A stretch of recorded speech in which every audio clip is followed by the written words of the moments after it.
Assalamualaikum warahmatullahi wabarakatuh. Bismillahirrahmanirrahim. Alhamdulillahirrahmanirrahim. Wassalatu wassalamu ala asyrofil anbiya'i wal mursalin sayyidina Maulana Muhammadin wa ala alihi wasallam ajma'in. Rabbi shrah li sadri wa yassir li amri wahlul 'uqdatam min lisani yafqahu qawli. Ya, terima kasih Ustaz ya atas kehadirannya. Jadi ini saya mendesiminasikan hasil pembelajaran di program guru penggerak ya angkatan 7. Jadi yang kami desiminasikan adalah modul 1.4 yaitu budaya positif. Nah, ini budaya positif ya. Jadi banyak sekali manfaat ikut guru penggerak ini. Jadi banyak sekali yang pemahaman tentang filosofi pendidikan sebenarnya itu saya masih jauh dari yang dipikir oleh KHD, apalagi yang dipikir oleh Nabi Muhammad SAW. Ternyata masih jauh, ternyata yang saya ya itu yang saya lakukan selama ini. Jadi budaya positif. Selanjutnya, ini ada pertanyaan seperti ini: setuju atau tidak setuju? Yang pertama adalah hukuman dapat mendisiplinkan anak. Yang kedua, pemberian hukuman dengan hal positif seperti membaca atau membersihkan halaman sekolah dapat meningkatkan disiplin anak.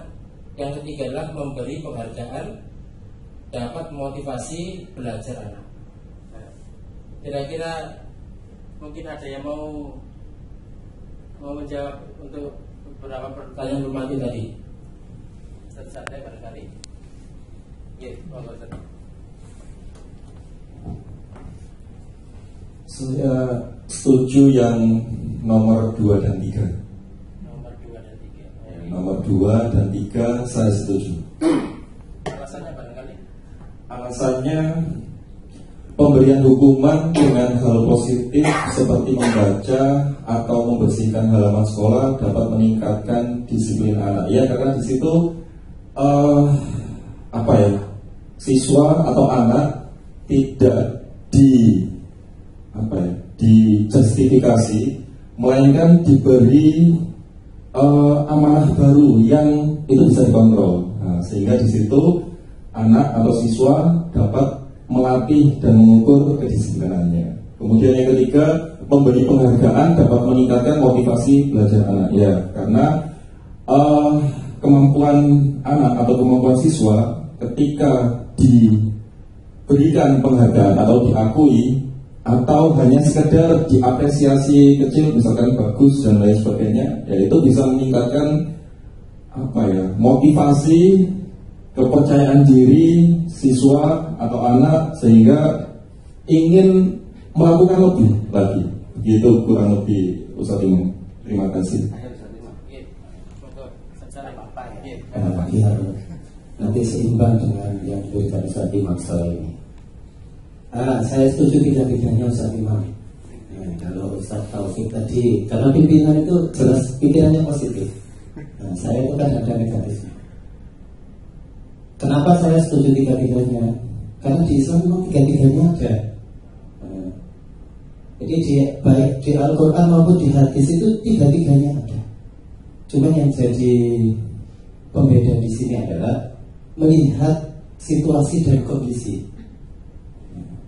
Tanpa ada hukuman, ya meskipun itu kadang hukumannya dibutuhkan yang positif untuk anak didik, tapi kadang ada hukuman yang memang di situ dipakai untuk shock terapi. Tapi ada kadarnya. Anak nggak sholat aja kalau sudah dewasa itu yang hari itu kan boleh dipukul asal tidak menyakitkan. Contohnya seperti itu. Kalau kita tinggalkan nomor 1, berarti ada syariat itu yang kita tinggalkan. Tiga-tiganya boleh. Berarti melihat kadar situasinya, ya tingkatnya juga dilihat, kondisi anaknya dan sebagainya. Tiga-tiganya harus ada. Kalau nggak ada itu di sekolah tidak ada tahdid gitu ya, Ustaz Pak Aziz. Oke, terima kasih Ustaz Imam. Itu saja. Oke, terima kasih. Saling ada pendapat yang lain? Satu sedikit. Ya, terima kasih. Jadi saya bawa ke ranah Islam. dalam syariat Islam itu ada istilah at-targhib wa tarhib. Sesuatu yang memberi informasi agar anak ini takut melaksanakan perkara yang tidak baik. Dan at-targhib sesuatu yang diberikan agar anak ini senang terhadap melaksanakan satu aktivitas itu. Di dalam konteks tiga hal ini, ya, ini bisa dilakukan. Ya, di dalam ilmu istilahnya itu taklim muta'alim, ya, hukuman ini ada, tetapi masuk di dalam poin yang terakhir setelah semua yang ada di dalam memberikan motivasi dan lain sebagainya, memberikan pengarahan dan sebagainya. Di terakhir, jika semuanya ini gagal, maka baru dilakukan poin nomor 1, ya. Jadi nomor 2, nomor 3 itu sebetulnya didahulukan daripada nomor 1. Nomor 1 itu jauh pada cara yang terakhir, ya. Itu pandangan saya. Terima kasih, mohon maaf. Oke, terima kasih sedikit. Oke. Nanti nanti saja ya. Oke. Jadi nanti pertanyaan-pertanyaan ini akan bisa kita jawab ya setelah nanti kita akan bahas di slide selanjutnya. Oke, nanti bisa belajar. Oke, ini yang akan kita bahas hari ini ya.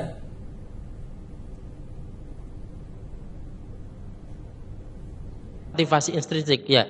Kenapa? Karena ekstrinsik ya. Karena dari orang lain ya. Jadi menghindari hukuman dan mendapatkan imbalan. Dan ada teori yang lain adalah yang ketiga, yaitu untuk menghargai diri sendiri. Ini yang dinamakan sebagai motivasi intrinsik, yaitu berdasarkan nilai-nilai kebajikan universal atau moral-moral, nilai-nilai moral yang selama ini berlaku di kehidupan kita. Nah, nilai-nilai kebajikan universal ini nanti bisa dijadikan keyakinan kelas, ya. Nanti bisa dijadikan keyakinan kelas. Terus ada model berpikir menang-menang, ya, menang-menangan, ya. Atau ada kolaborasi dan konsensus yang menciptakan pilihan-pilihan baru. Nanti di sini ada 5 pilihan kontrol ya. Yang pertama itu adalah penghukum, yang kedua adalah pembuat rasa bersalah. Nah, ini biasanya berimbas dengan apa? Teori motivasi yang menghindari hukuman ya. Terus ada yang posisi kontrol guru sebagai teman atau sebagai pemantau. Jadi guru sebagai teman, sebagai pemantau ini arahnya mendapatkan imbalan. Nah, posisi tertinggi dari 5 posisi kontrol ini adalah posisi manajer, yaitu bagaimana guru bisa memotivasi anak sehingga anak-anak itu termotivasi dari dirinya sendiri sehingga mereka menghargai diri sendiri. Nah, ini adalah posisi manajer. Nah, kalau ini semua terlaksana, maka dalam menghadapi permasalahan kita bisa memanfaatkan adanya segitiga restitusi, yaitu menstabilkan identitas, validitas kebutuhan, dan menanyakan keyakinan ya. Menanyakan keyakinan ini berdasar dari keyakinan kelas yang telah dibuat sebelumnya ya. Jadi dengan adanya ini maka peraturan-peraturan sekolah itu nanti tidak ada, yang ada adalah keyakinan kelas ya. Nah, terus realitasnya seperti apa ya? Ternyata realitas atau kebutuhan yang kita peroleh itu berbeda ya. Kita berusaha memahami pandangan orang lain tentang dunia, karena setiap orang itu memiliki gambaran yang berbeda ya. Yaitu berdasarkan dari 5 kebutuhan dasar manusia ya. Yaitu ada bertahan hidup. Jadi agar mereka bisa makan atau bisa hidup bebas seperti apa? Penguasaan. Penguasaan ini artinya orang lain mengakui kemampuan dirinya ya. Kasih sayang dan rasa terima. Jadi anak-anak atau kita itu juga butuh kasih sayang atau diterima di komunitas kita, atau kesenangan ya, atau kebebasan. Ini yang perlu diperhatikan kita sebagai guru ya, dalam memahami permasalahan-permasalahan yang dilakukan oleh anak-anak. Oke, selanjutnya, nah, apakah makna disiplin ya? Disiplin itu berasal dari bahasa Latin yaitu disiplina, yang artinya belajar. Makna asal dari kata ini berkonotasi dengan disiplin diri dari murid-murid Sokrates dan Plato ya. Jadi ini sudah lama sebenarnya ya. Terus disiplin diri membuat orang menggali potensinya menuju sebuah tujuan. Yaitu apa? Apa yang dihargai. Jadi kalau di anak-anak sudah mampu menghargai diri sendiri, maka tujuan yang mereka peroleh akan jadi disiplin dia ya, disiplin dia. Maka motivasi instruktif tadi sudah terpenuhi ya. Nah, tapi terkadang dalam budaya kita makna kata disiplin telah berubah menjadi sesuatu yang dilakukan seseorang pada orang lain untuk mendapatkan kepatuhan. Ya, biasanya kan guru memaknai siswa disiplin itu oh murid mematuhi peraturan atau apa murid patuh terhadap guru kan gitu kan ya. Nah, kecenderungan umum adalah menghubungkan kata disiplin dengan ketidaknyamanan. Akhirnya siswa tadi merasa tidak nyaman dengan peraturan atau guru tadi. Bukan dengan apa yang mereka hargai atau pencapaian dari suatu tujuan mulia yang diinginkan oleh anak-anak tadi. Ya. Oke, lanjut ya satu-satu ya. Nah, sekarang kita bicara tentang nilai-nilai kebajikan universal ya. Jadi nilai-nilai kebajikan adalah sifat-sifat positif manusia yang merupakan tujuan mulia yang ingin dicapai setiap individu. Nilai-nilai tersebut bersifat universal dan lintas bahasa, suku bangsa, agama dan latar belakang ya. Nah, ini dari William Glasser pada teori kontrol ya, bahwa setiap perilaku atau perbuatan memiliki suatu tujuan. Kalau menurut Jane Gossen itu dengan mengaitkan nilai-nilai kebajikan yang diyakini oleh seseorang, maka motivasi instruknya akan terbangun sehingga menggerakkan motivasi dari dalam untuk dapat mencapai tujuan mulia yang diinginkan. Nah, lantas kalau di Indonesia gimana? Nah, kalau di Indonesia ini nilai-nilai kebajikan yang ingin dicapai oleh setiap anak kita kenal dengan profil pelajar Pancasila ya, profil pelajar Pancasila, yaitu beriman, bertakwa kepada Tuhan Yang Maha Esa dan berakhlak mulia, mandiri, bernalar kritis, berkebinekaan global, berkebinekaan global, bergotong royong dan kreatif. Nah, sekarang kita coba membahas tentang teori motivasi, hukuman dan penghargaan serta restitusi.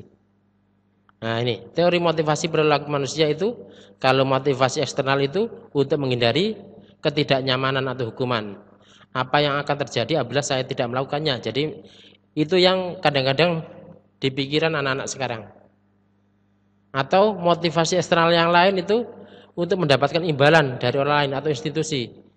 Nah, anak-anak kalau ada seperti itu, maka di pikirannya juga akan apa yang akan saya dapatkan apabila saya melakukannya ya, misalkan melakukan peraturan, mengikuti peraturan itu apa yang didapatkan itu kan kadang-kadang motivasinya anak-anak dari situ ya.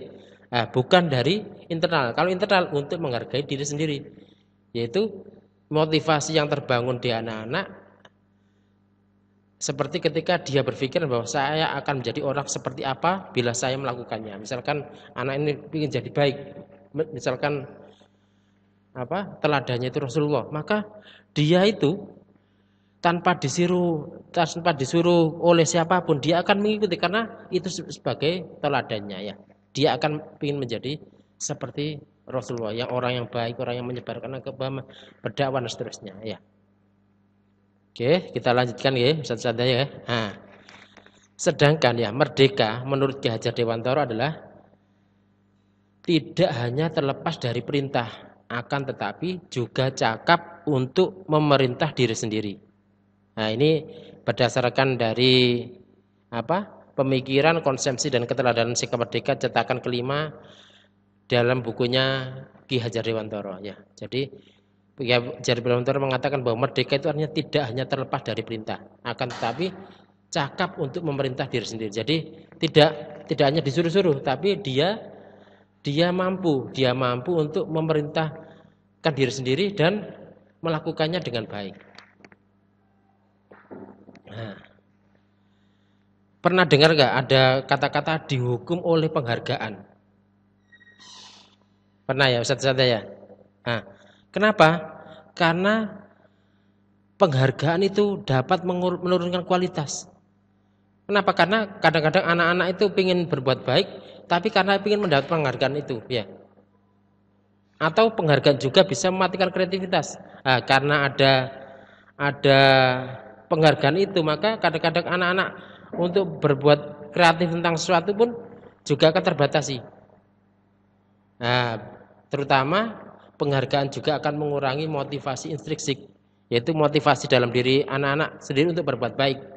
Karena kadang-kadang anak-anak itu kalau misalkan berbuat baik, terus misalkan ada yang mengatakan, oh, ingin dapat hadiah ya, itu jadi kadang-kadang mengurangi itu, ya, mengurangi itu. Nah, sekarang ini ada berapa perbedaan hukuman dan konsekuensi ya. Nah, contohnya misalkan gini, tindakan guru mencatat 100 kali di dalam buku yaitu kalimat saya tidak akan terlambat lagi karena terlambat sekolah. Maka itu dinamakan hukuman atau konsekuensi? Nah, ini ya, bentar, ini dulu. Contohnya lari mengelilingi lapangan basket 2 kali karena terlambat hadir di sekolah, itu seperti apa? Hukuman atau konsekuensi? Murid diminta untuk push up 15 kali karena tidak menggunakan masker ke sekolah, itu seperti apa? Hukuman atau konsekuensi? Contohnya menggantikan kertas tugas teman yang telah dicoret-coret, atau membersihkan tumpahan air di meja karena tersenggol pada saat belajar. Murid disuruh untuk mengenakan sepatu seharian di sekolah karena tidak mengenakan sepatu hitam misalkan ya. Atau murid lari mengelilingi lapangan basket 2 kali karena terlambat 10 menit untuk pelajaran PJOK. Nah, itu hukuman atau konsekuensi? Baik, kita teliti satu persatu ya. Jadi mencatat 100 kali dalam buku ya, itu termasuk hukuman, ya, hukuman. Ya. Kalau lari juga termasuk hukuman, push up juga hukuman. Kalau menggantikan kertas tugas teman yang telah dicoret-coret itu konsekuensi. Kenapa? Karena kertas dari teman kita coret-coret sehingga kita menggantikan yang baru. Atau membersihkan tumpahan air itu konsekuensi, bukan hukuman ya, konsekuensi karena tadi menyenggol atau walaupun tidak sengaja tersenggol tadi. Kalau murid disuruh menggunakan sepatu seharian itu hukuman ya, hukuman. Nah, terus kalau misalkan terlambat karena PJOK suruh lari mengelilingi lapangan termasuk konsekuensi ya. Jadi biasanya konsekuensi kalau terlambat di pelajaran olahraga ya. Nah, lalu dari contoh-contoh tadi ya, kira-kira perbedaan hukuman dan konsekuensi itu apa? Nah, jadi kalau hukuman itu sesuatu yang menyakitkan harus terjadi, sedangkan konsekuensi sesuatu harus terjadi. Contohnya mengganti kertas yang tadi kita coret-coret ya. Membuat anak sakit hukuman itu ya, baik fisik maupun hati untuk jangka waktu yang lama. Tapi kalau konsekuensi, anak merasa tidak nyaman dalam jangka waktu yang pendek. Kalau adanya hukuman nanti akan ada anak itu membenci kedisiplinan. Tapi kalau konsekuensi, anak menghargai disiplin. Hukuman itu paksaan, tapi kalau konsekuensi itu stimulus atau tanggapan. Hukuman itu mendorong anak menyakiti diri sendiri, kalau konsekuensi mendorong anak untuk mudah menyesuaikan diri. Hukuman itu membuat konsep diri anak itu buruk, tapi kalau konsekuensi membuat konsep diri lebih baik daripada yang tadi ya, yang hukuman tadi. Hukuman itu membuat anak belajar untuk menyembunyikan kesalahan. Kenapa? Karena kadang-kadang dengan adanya hukuman itu kadang-kadang takut mengakui. Tapi berbeda dengan konsekuensi. Karena kalau konsekuensi anak belajar untuk mematuhi aturannya. Hukuman itu juga bisa menyebabkan anak-anak itu merasa marah, rasa bersalah, dipermalukan, merasa tidak dihargai. Tapi kalau konsekuensi itu anak-anak kehilangan hak.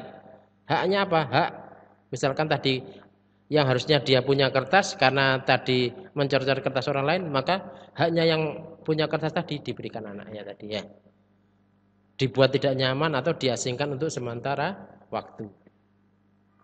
Oke, sekarang ini ada perbedaan antara hukuman, konsekuensi sama restitusi. Nah, tadi karena yang hukuman sama konsekuensi tadi kan sudah kita bicarakan sebelumnya ya. Kalau hukuman itu intinya negatif, kalau konsekuensi itu netral, tapi kalau ada restitusi itu bentuknya positif. Jadi restitusi itu Jadi konsekuensinya itu bisa kita berikan pilihan. Anaknya kita buat pilihan. Terserah milih apa yang diinginkan anak-anak tadi. Restitusi juga menguatkan untuk anak dalam waktu jangka panjang. Jadi menguatkan. Jadi bisa nanti dari situ akan menimbulkan motivasi. Kalau hukuman itu korban mendapatkan keadilan, konsekuensi korban bisa diabaikan. Tapi kalau restitusi, korban mendapatkan ganti. Restitusi juga membuat anak mendapatkan penguatan dan masalahnya terpecahkan ya. Kalau hukuman konsekuensi belum tentu ya, tapi kalau restitusi nanti masalahnya terpecahkan.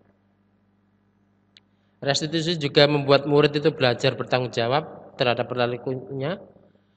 Terus fokus pada pemecahan masalah dalam waktu jangka panjang ya.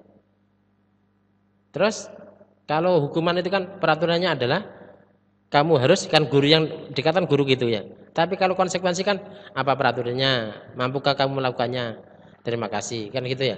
Kalau restitusi apa yang kamu yakini tentang kebaikan-kebaikan yang ada di sekitar kita ya, misalkan gitu ya. Terus apa yang bisa kamu lakukan untuk memperbaiki masalah ini.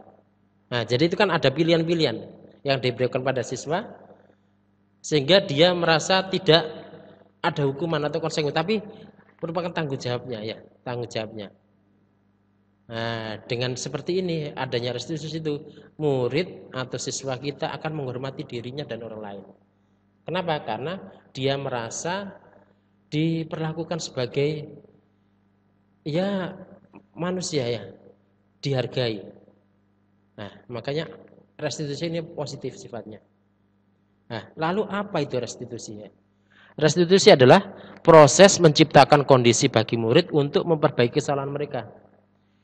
Yaitu sehingga mereka bisa kembali pada kelompok mereka dengan karakter yang lebih kuat. Restitusi juga merupakan proses kolaboratif yang mengajarkan murid untuk mencari solusi untuk masalah mereka dan membantu murid berpikir tentang orang seperti apa yang mereka ingin menjadi atau tujuan mulia dan bagaimana mereka harus memperlakukan orang lainnya bagaimana yang disampaikan oleh Gosen. Itu restitusi. Jadi sifatnya positif. Nah, terus ada 9 ciri-ciri restitusi ya.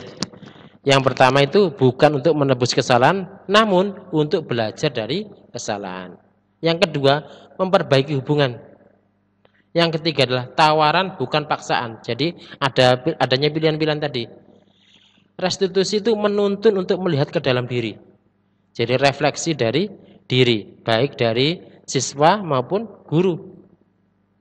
Restitusi juga mencari kebutuhan dasar yang mendasari tindakan. Jadi kebutuhan dasar, misalkan ada anak-anak misalkan datang terlambat ya. Kira-kira 5 kebutuhan dasar tadi yang mendasari kejadian itu apa? Harus kita telusuri. Apakah anak-anak itu tetap butuh kebebasan, kesenangan, dan seterusnya itu ya yang tadi. Nah, restitusi juga adalah cara yang paling baik. Kenapa? Karena menghargai siswa tadi. Jadi yang bersalah tidak merasa disalah-salahkan, tapi diajak sama-sama untuk memperbaiki kesalahan. Restitusi juga fokus pada karakter bukan tindakan. Karena tindakan itu kan bisa langsung bisa hilang ya. Tapi kalau karakter nanti akan mengakar ya. Bisa menjadi akhlak dari anak-anak tadi. Nah, restitusi juga fokus pada solusi dan restitusi juga mengembalikan murid yang berbuat salah pada kelompoknya. Jadi setelah berbuat salah kadang-kadang kan ada yang mengucilkan atau apa. Nah, dengan ini restitusi maka dia kembali ke kelompoknya itu dengan biasa. Biasa. Kenapa? Karena setiap manusia itu pasti pernah melakukan kesalahan. Oke, sekarang tentang keyakinan kelas. Mengapa tidak peraturan saja? Mengapa harus keyakinan kelas? Nah ini. Mengapa kita memiliki peraturan harus menggunakan helm bila mengendarai kendaraan roda 2? Mengapa kita memiliki peraturan 3M? Menggunakan masker, mencuci tangan, dan menjaga jarak 1,5 meter. Mengapa kita memiliki peraturan harus datang tepat waktu pada saat mengikuti pelatihan? Nah, untuk mendukung motivasi intrinsik, kembali ke nilai-nilai keyakinan-keyakinan yang lebih menggerakkan seseorang dibandingkan mengikuti serangkaian peraturan peraturan. Dari keyakinan-keyakinan tadi yang kebajikan universal tadi ya. Nah, ini ada diagram tentang bagaimana peraturan kelas itu nantinya bisa kita ubah ke peraturan kelas menjadi keyakinan kelas. Jadi peraturan itu kan mengikat ya. Mengikat. Tapi kalau keyakinan kelas itu motivasi intrinsik dari diri sendiri. Nah, kalau semuanya anak-anak bisa melakukan keyakinan kelas, mengikuti keyakinan kelas mereka, maka akan tercipta lingkungan positif. Nah, kalau lingkungannya sudah positif, maka terbentuklah budaya positif yang keluar dari anggota-anggota komunitas tadi. Ya. Oke. Oke, selanjutnya ya, Ustaz Chandra ya. Yang mana merupakan keyakinan kelas, mengapa? Nah, contohnya ini ya. Ada contoh dari TK Dharma Wanita Persatuan 1. Nah, ini kesepakatan kelas ini, ya ini. Datang tepat waktu mengucapkan salam, menjaga kebersihan sekolah, berdoa sebelum sudah kegiatan, aktif dalam pembelajaran. Tertib. Nah, ini. Atau yang ini. Kami guru dan murid yang saling menyayangi. B. Kami murid yang semangat belajar. C. Kami murid yang peduli dengan teman-teman. Mana kira-kira yang keyakinan kelas? Nah, kira-kira yang mana? Oke, kita lanjutkan ya. Contohnya gini. Ada peraturan yang kata-katanya selalu kembalikan buku di tempatnya. Dilarang mengganggu orang lain dan seterusnya ya. Oke, kita langsung aja ya. Kenapa kok selalu kembalikan buku di tempatnya? Karena tanggung jawab. Dilarang mengganggu orang lain. Itu bisa kita bawa ke menghormati orang lain. Misalkan murid-murid kelas 8A menghormati orang lain. Nah, kayak gitu beda. Terus hadir sekolah 15 menit sebelum pelajaran dimulai. Bisa juga murid-murid kelas 8A menghormati orang lain atau berkomitmen untuk datang di sekolah sebelum pelajaran ya atau sebelum dimulai. Nah, ya gitu. Dilarang melakukan kekerasan, kenapa? Karena hubungannya sama keselamatan atau menghormati orang lain juga. Dilarang menggunakan narkoba, kenapa? Karena keyakinan kelas bahwa sehat itu yang kita utamakan. Nah, atau bergantian atau menunggu giliran, menghormati orang lain dan bersabar. Misalkan kelas 8A menghormati orang lain atau kelas 8A mampu untuk bersabar. Nah, misalkan gitu ya. Menggunakan masker karena hubungannya sama kesehatan dan keselamatan. Jangan berlari di kelas dan koridor, juga hubungannya sama keselamatan dan keamanan ya. Oke, sekarang kebutuhan dasar manusia dan dunia berkualitas. Jadi ada 5 kebutuhan dasar manusia, yaitu yang pertama bertahan hidup, yang kedua adalah penguasaan. Bertahan hidup itu misalkan orang butuh makan, maka kira-kira apa yang dilakukan kalau misalkan lapar. Penguasaan itu artinya apa? Diakui oleh orang lain. Ya, kebebasan. Jadi orang itu butuh bebas, butuh mampu mengungkapkan unek-uneknya. Nah, contohnya gitu ya. Tidak terikat. Kesenangan anak-anak atau kita juga butuh senang ya. Dan yang kelima adalah rasa kasih sayang dan rasa diterima ya. Jadi setiap orang juga butuh kasih sayang, juga butuh diterima di orang lain, butuh diterima orang lain atau di kelompok tadi ya. Terus 5 posisi kontrol. Ada 5 posisi kontrol guru ya. Jadi guru ini karena kita bicaranya tentang sekolah ya. Jadi ada 5 posisi kontrol guru. Yang pertama adalah penghukum, membuat orang merasa bersalah, teman, pemantau dan manajer. Bedanya apa? Nah, bedanya misalkan seperti ini. Guru berbuat menghadik, menunjuk-nunjuk, menyakiti, menyindir, itu penghukum. Kalau membuat orang bersalah, berceramah mengatakan seharusnya kamu itu seperti ini. Atau misalnya mengatakan, oh bapak kecewa karena kamu seperti ini. Jadi membuat anak bersalah. Tapi kalau sebagai teman, membuat alasan-alasan untuk muridnya. Membuatkan alasan-alasan untuk muridnya. Jadi kita sebagai temannya ya, oh kamu tadi melakukan ini karena ini ya, kayak misalnya gitu ya. Kalau pemantau itu menghitung atau mengukur, oh apa yang kamu lakukan tadi, apa-apa. Kalau manajer itu beda. yaitu mengajukan pertanyaan-pertanyaan yang tanpa menyudutkan. Nah, terus bisa juga kalau kamu tidak melakukannya, awas ya, rasakan. Nah, kalau yang ini kan kamu seharusnya sudah tahu, ibu lelah sekali mengatakannya, ibu stres. Nah, terus misalkan sebagai teman kan gini, ayolah lakukan demi ibu. Masa kamu tidak mau? Ingat, ya ingat ya, tidak ibu pernah berbantu, ya misalkan gitu. Atau apa peraturannya, pemantau seperti itu. Tapi kalau manajer kan apa kebaikan-kebaikan yang kita yakini. Nah, lalu apa yang bisa kamu kerjakan untuk membagi masalah tadi ya? Nah, ini hasilnya nanti berbeda-beda. Kalau penghukum itu akan siswa itu jadi pemberontak atau menyalahkan orang lain atau bisa juga berbohong. Begitu juga dengan yang membuat rasa bersalah ya, menyembunyikan, menyangkal atau berbohong ya. Kalau teman itu kan kadang-kadang tergantung sama teman. Pemantau itu menyesuaikan diri bila diawasi. Kalau tidak diawasi, oh tidak menyesuaikan. Oke gitu. Tapi kalau manajer itu menguatkan diri. Jadi ada motivasi intrinsik tadi ya. Nah, dan seterusnya ini ya. Nah, kalau sudah kita kerjakan maka kalau penghukum itu kan biarkan saja nanti juga marah-marah lagi. Itu murid setelah kasusnya selesai, oh maafkan saya atau gitu ya. Kalau membuat rasa bersalah. Kalau sebagai teman, saya pikir bapak ibu teman saya, ternyata begitu ya. Nah, misalkan kayak gitu. Terus kalau pemantau berapa banyak bintang yang saya harus peroleh? Berapa halaman yang harus saya tulis? Nah, misalkan kayak gitu. Terus tapi kalau terhadap manajer, ya kalau misalnya posisi kita sebagai manajer, maka anak yang kita hadapi akan berkata gini, bagaimana caranya saya bisa memperbaiki keadaan ini Pak? Nah, misalnya gitu. Sehingga nanti hasilnya akan berbeda ya. Kalau dengan manajer maka anak-anak bisa mengevaluasi diri. Bagaimana cara bisa memperbaiki diri mereka. Ya.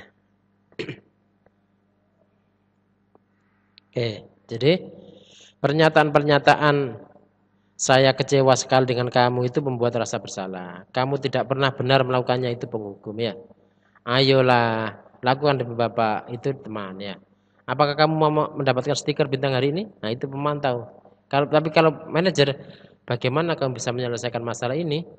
Jadi kita serahkan kepada anak-anak pilihan-pilihan itu ya.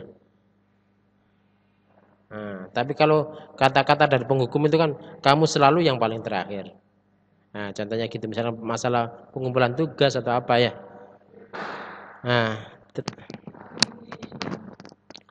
jadi kita sebagai guru itu ya, kita mencoba bergerak ya, mengubah peraturan-peraturan menjadi nilai-nilai. Ya. Terus dari tingkat pemantau yang mengamati anak-anak bisa kita ubah, kita tingkatkan lagi posisi kita menjadi manajer. Terus adanya konsekuensi atau hadiah, maka bisa kita tingkatkan lagi dengan cara memperbaikinya ya. Nah, makanya kan kadang-kadang ada tulisan kayak gini. Kalau kamu tidak titik-titik, maka saya akan titik-titik. Diberi hukuman untuk membuat tidak nyaman. Tapi kalau yang manajer, apa yang kamu yakini, bagaimana memperbaiki masalah ini? Memperbaikinya kita berdua mendapatkan apa yang kita butuhkan ya. Jadi siswa dan guru sama-sama bisa memperbaikinya. Nah, sekarang segitiga restitusi. Jadi segitiga restitusi itu yaitu segitiga untuk menyelesaikan masalah ya, segitiga restitusi. Jadi ini adalah langkah-langkah dalam menyelesaikan masalah-masalah siswa. Yang pertama adalah validasi kebutuhan. Ya. Yang kedua adalah menstabilkan identitas, yang ketiga adalah menanyakan keyakinan. Nah, validasi kebutuhan misalnya kamu tentu punya alasan mengapa melakukan itu. Adakah cara yang lebih efektif untuk mendapatkan apa yang kamu butuhkan? Menstabilkan identitas itu setiap orang pasti pernah melakukan masalah. Kamu bukan satu-satunya yang pernah melakukan ini. Nah, misalkan Bapak juga pernah melakukan seperti itu. Nah, misalkan terus menanyakan keyakinan, menilai nilai-nilai apa yang telah kita sepakati. Lalu kamu ingin menjadi orang seperti apa? Contohnya gitu ya. Pertama, menstabilkan identitas ya, menstabilkan identitas dulu. Guru berkata, untuk membuat anak yang merasa gagal karena berbuat salah menjadi positif terhadap dirinya ya. Contohnya guru berkata, berbuat salah itu hal yang manusiawi, tidak ada manusia yang sempurna. Bapak Ibu juga pernah membuat salah ya. Kita pasti bisa menyelesaikan masalah ini. Bapak Ibu tidak tertarik untuk mencari tahu siapa yang benar, siapa yang salah. Bapak Ibu lebih tertarik untuk menyelesaikan masalah. Kalau kamu menyalahkan dirimu sendiri terus-menerus, apakah kamu bersikap baik pada dirimu sendiri? Nah, itu adalah contoh-contoh pertanyaan-pertanyaan yang menstabilkan identitas ketika anak berbuat salah. Itu langkah pertama. Langkah yang kedua adalah validasi kebutuhan. Apa itu? Yaitu membantu murid mengenali basic need atau kebutuhan dasar yang ingin dipenuhinya ketika melakukan kesalahan itu. Pada dasarnya setiap tindakan manusia tujuannya adalah memenuhi basic needs.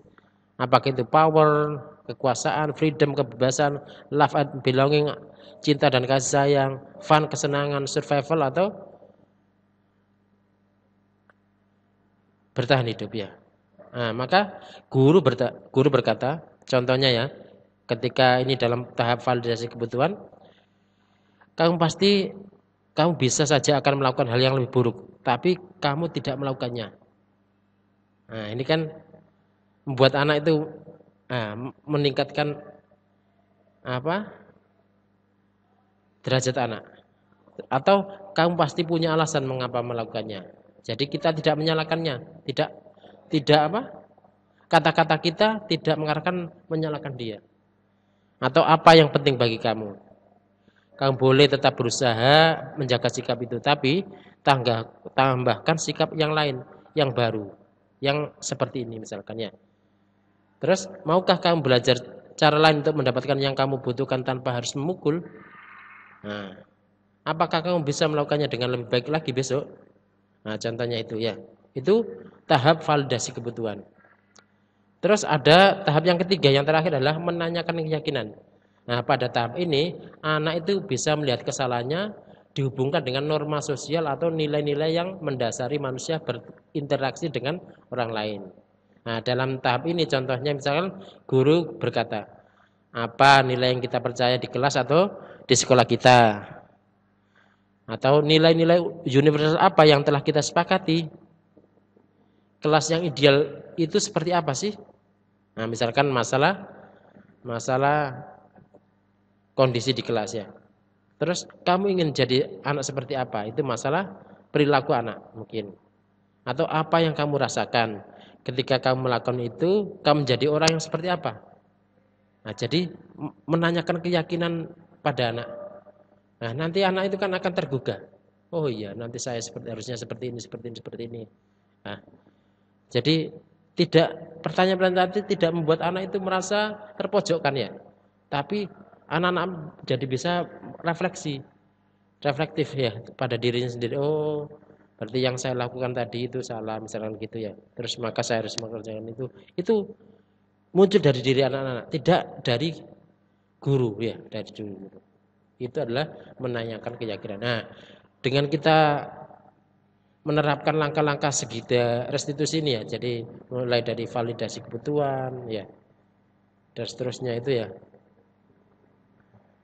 Maka permasalahan-permasalahan anak itu akan akan terselesaikan dengan happy ending ya. Kenapa? Karena nanti selanjutnya anak itu secara motivasi diri sendiri tidak akan melakukan itu lagi. Nah, terus refleksi. Ya, hal baru yang mengubah paradigma yang saya dapatkan, perasaan apa yang muncul selama mengikuti sesi ini khususnya mengenai makna, disiplin dan motivasi intrinsik. Nah, ini bagi Ustaz ya. Jadi kira-kira yang Ustaz dapatkan itu apakah bisa mengubah paradigmanya atau ketika melakukan kegiatan sesi ini kira-kira sudah paham enggak makna, disiplin dan motivasi intrinsik. Terus peran among seperti apakah yang telah saya lakukan selama mengikuti modul ini ya. Nah, atau saya akan menjadi among yang seperti apa setelah mengikuti modul ini. Jadi Ustaz Syahda itu dalam menghadapi masalah maka ingin jadi seperti apa? Misalkan dari 5 posisi kontrol tadi, apakah menjadi penghukum, pembuat rasa bersalah, atau sebagai teman, atau sebagai pemantau, atau sebagai manajer. Itu nanti kembali ke Ustadz Sada sendiri ya. Jadi nanti posisi paling baik ya kita semuanya berharap sebagai manajer. Kenapa? Dengan manajer tadi akan membuat anak-anak itu lebih enjoy dan karakternya akan terbentuk. Nah, nanti itu kembali kepada Ustadz yang lainnya ya. Ustadz ya. Itu ya.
Action. Misalkan ya, jadi kita semua tahu ya bahwa setiap orang itu pasti punya kesalahannya.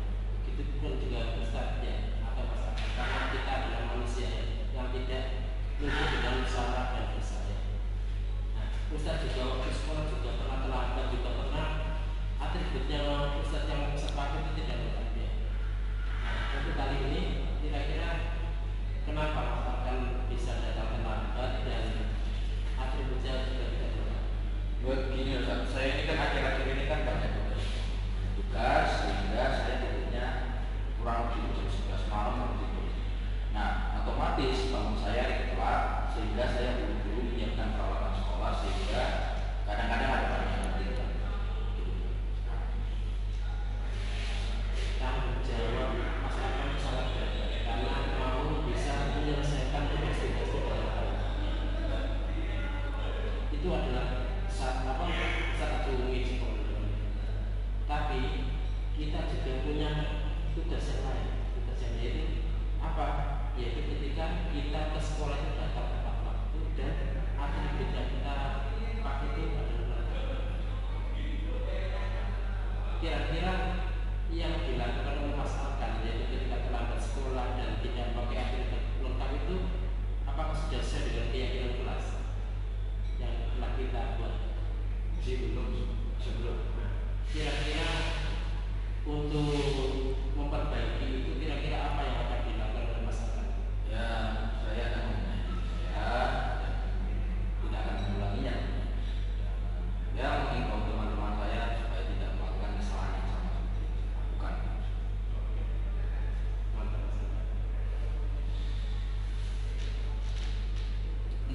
Action. Oke, Mas Alkan ya. Gimana Mas Alkan sehat ya?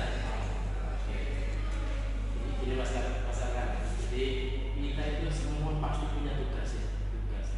Ustadz ini selain sebagai guru juga tugas di rumah juga ada. Nah, tugas ibu sebagai guru misalnya harus mengajar, misalnya harus mengoreksi itu harus ada tugasnya ya. Nah, begitu juga masyarakat. Masyarakat kalau punya tugas di sekolah juga punya tugas di rumah dan yang lainnya. Nah, ketika di sekolah tugas apa? Contohnya misalnya belajar atau menyelesaikan tugas-tugas yang ada di rumah. Nah, Ustaz juga pernah waktu sekolah juga terlambat dalam mengerjakan tugas itu. Nah, untuk kali ini kenapa masyarakat kok bisa belum mengerjakan tugas di e-learning? Saya ini kan anggota OSIS, sehingga OSIS ini kan sekarang ini lagi banyak kegiatan, saya jadi panitia, saya mengajukan, makanya itu saya itu kadang-kadang rada sibuk urus untuk persiapan acara-acara, makanya saya banyak berbagi, sehingga tidak lupa. Bagus sekali masyarakat itu masih muda, SMP sudah mau untuk belajar berorganisasi. Pusat aktif juga sangat bagus sekali kegiatan proses itu ya. Namun ya, ketika kita sudah mengambil peran di OSIS itu, kita juga harus tahu bahwa ketika saya ambil di OSIS itu maka ada beberapa tugas yang ada pada diri saya. Maka bagaimana caranya kita bisa mengatur tugas-tugas tersebut sehingga tugas yang ini sama yang ini bisa kedua-duanya bisa tercapai. Nah, untuk hal itu kira-kira masyarakat apakah yang dilakukan oleh masyarakat yaitu belum mengerjakan tugas di nilai-nilai LMS sekolah itu sudah sesuai dengan keyakinan kelas kita? Belum. Nah, kira-kira apa yang bisa masyarakat lakukan agar untuk memperbaiki hal tersebut? Ya, mungkin saya akan merombak jadwal saya. Saya akan merubah jadwal saya, bikin jadwal yang baru. Soalnya kan memang itu sebenarnya itu sudah jadwal yang lama, Pak. Itu jadwal sebelum saya masuk OSIS. Nah, ini rencana saya akan membuat jadwal kegiatan saya yang baru yang dimana itu akan membagi rata atau adil antara tugas sekolah dan tugas OSIS itu. Bagus sekali. Action. Assalamualaikum warahmatullahi wabarakatuh. Saya Arkan sebagai seorang pelajar, saya melihat bahwasanya program segitiga restitusi ini merupakan program yang amat baik, di mana tidak semua orang untuk diingatkan bisa ditegur langsung di depan mukanya. Namun juga harus ada yang diingatkan secara pelan-pelan ya. Yang dimana program restitusi ini sangat cocok dari perumpamaan tadi, di mana guru tidak langsung menjudge siswa yang salah, namun guru akan mengetahui apa penyebab masalah dari siswa itu dan bagaimana cara menyelesaikan permasalahan yang siswa itu. Sekian, terima kasih. Wassalamualaikum warahmatullahi wabarakatuh. Oke, saudara ya. Jadi itu adalah paparan kami tentang aksi nyata yaitu pembiasan budaya positif di modul 1.4. Terima kasih atas kehadirannya. Semoga apa yang kita peroleh bisa memberikan ilmu yang manfaat, ilmu yang barokah untuk kita semuanya. Terima kasih. Kami akhiri. Wassalamualaikum warahmatullahi wabarakatuh.